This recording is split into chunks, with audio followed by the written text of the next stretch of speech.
O emocionante relato de Jorge Lafon da sua jornada no umbral.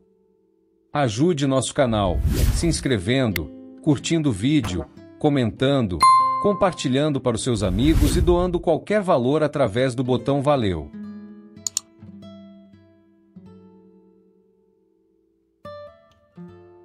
Em primeiro lugar, gostaria de expressar minha gratidão a Jesus por me permitir estar junto a vocês nesta casa de amor e luz que tem trabalhado incansavelmente pelo bem desde que desencarnei. Esta é a primeira mensagem que consigo enviar, e sem dúvida, tinha que ser para Paulo.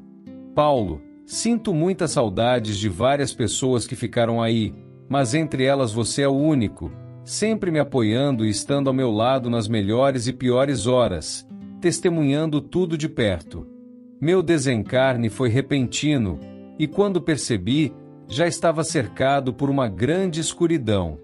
Pessoas me chamavam pelo nome, mas não conseguia vê-las claramente.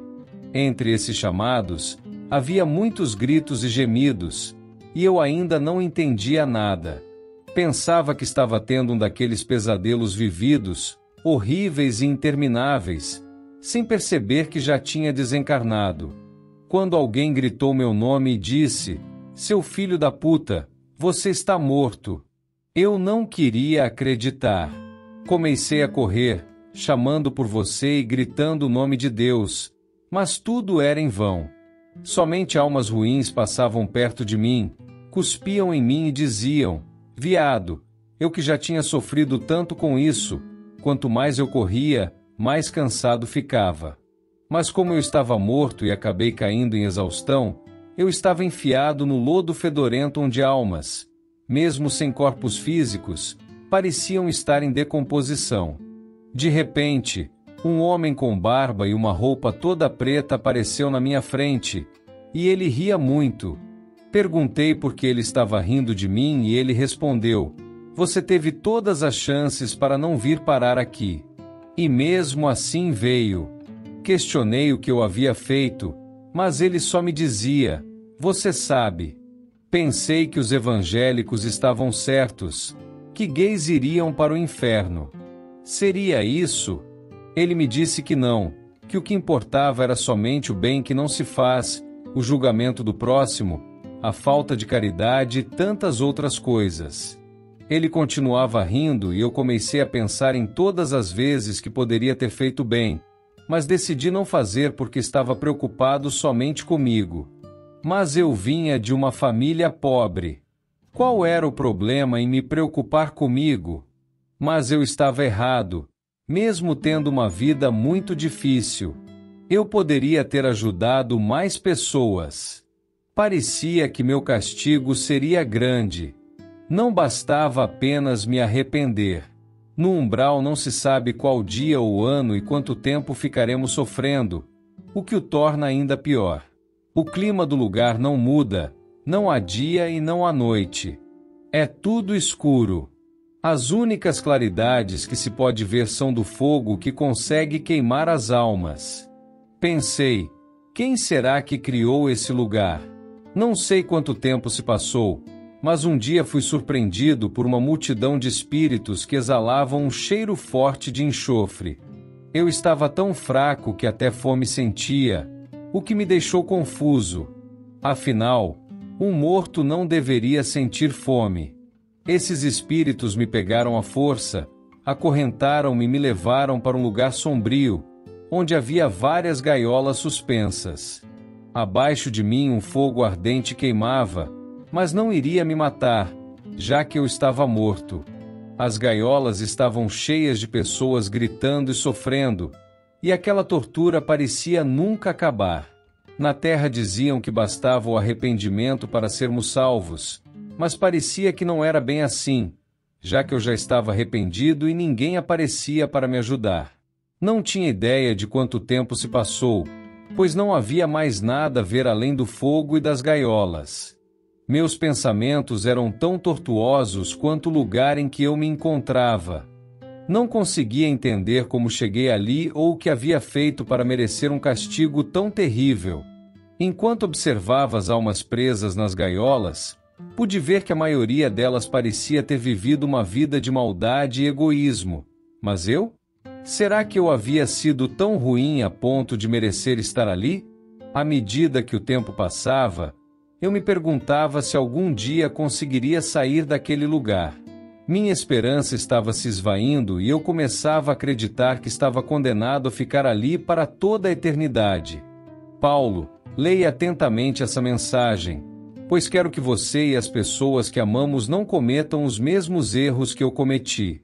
Estou escrevendo porque, estando do lado de cá, não é possível consertar tudo e evitar que passem pelo que eu passei. Só é possível evitar aí. Salvem-se e salvem aqueles que amam. Por favor, mostre esse relato a todos com todo o meu amor. Só eu sei o que sofri durante um tempo incalculável. Eu fiquei preso em uma gaiola, sofrendo em um lugar sombrio e desesperador. As correntes que me mantinham ali eram tão fortes que nem sequer me permitiam me mexer e a dor era tão intensa que eu não conseguia nem pensar em outra coisa. À medida que o tempo passava, algumas gaiolas eram puxadas e voltavam vazias, sem que eu pudesse saber o que acontecia com aqueles que haviam sido retirados dali.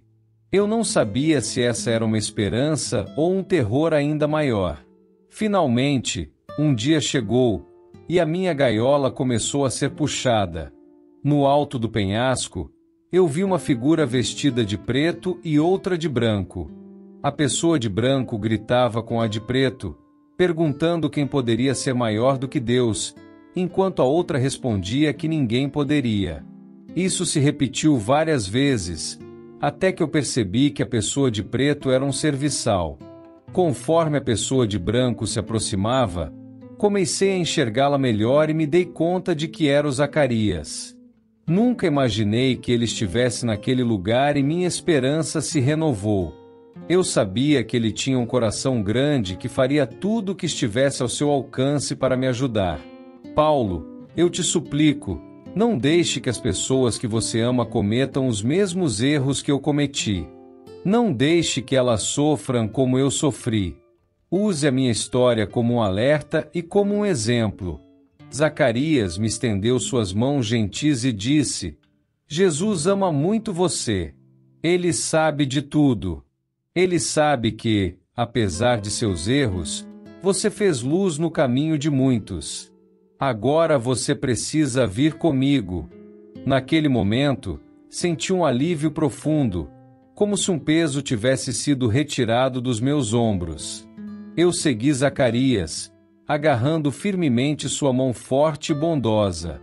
Com cada passo que dávamos, eu me sentia mais leve. Minhas dores começaram a desaparecer e comecei a sentir uma energia curativa dentro de mim. Nós atravessamos uma luz brilhante. Quando chegamos ao outro lado, meus olhos se abriram para um cenário maravilhoso. Toda a energia ruim que eu sentia no umbral foi substituída por uma energia boa e positiva. Isso me deu até uma tontura momentânea.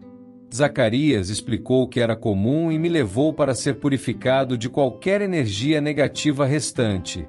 O lugar era deslumbrante, cheio de flores coloridas, e Zacarias me guiou até uma pequena cabana, onde uma senhora bondosa me serviu um prato fumegante de sopa. A fome que eu sentia era insaciável e ela me disse que era normal, mas com o tempo isso iria passar.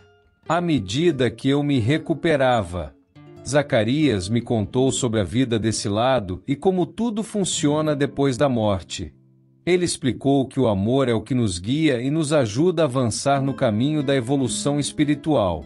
Aprendi que o arrependimento verdadeiro e a busca pela redenção são fundamentais para alcançar a paz e a felicidade. E com toda a sabedoria que ele possuía, a caridade me ajudou a entender que minha jornada na Terra ainda não havia acabado e que eu tinha muito a fazer e aprender antes de seguir adiante. Eu prometi a mim mesmo que faria tudo o que pudesse para corrigir meus erros e espalhar a luz e o amor para as pessoas que eu amo. Isso quando reencarnar. Querido Paulo, desde que fui resgatado do umbral, muitas coisas mudaram em minha vida através da ajuda de Zacarias. Eu estou agora estudando e aprendendo mais sobre os caminhos de Deus e do amor. Zacarias é um mentor maravilhoso com uma paciência infinita comigo mesmo quando eu cometo erros. Eu quero que você saiba que eu amo muito todos vocês aí e por isso eu peço que guarde essa mensagem com carinho e a leve para o seu coração. Olhe para si mesmo e para o caminho que você está seguindo. Tente melhorar a si mesmo em todos os aspectos, amando, vivendo, mas sempre fazendo o que é certo, mesmo quando for difícil. Agora é hora de eu partir. Eu gostaria de lhe enviar um grande abraço fraterno e lembrá-lo que Jesus te ama assim como ele me ama. Por favor, acredite nisso e nunca perca a esperança e a fé. Com amor e saudade, Jorge Luiz Souza Lima. Se você gostou de nosso vídeo, não se esqueça de se inscrever, curtir o vídeo, comentar e compartilhar para os seus amigos. Se você gostou de nosso vídeo, não se esqueça de se inscrever, curtir o vídeo, comentar e compartilhar para os seus amigos.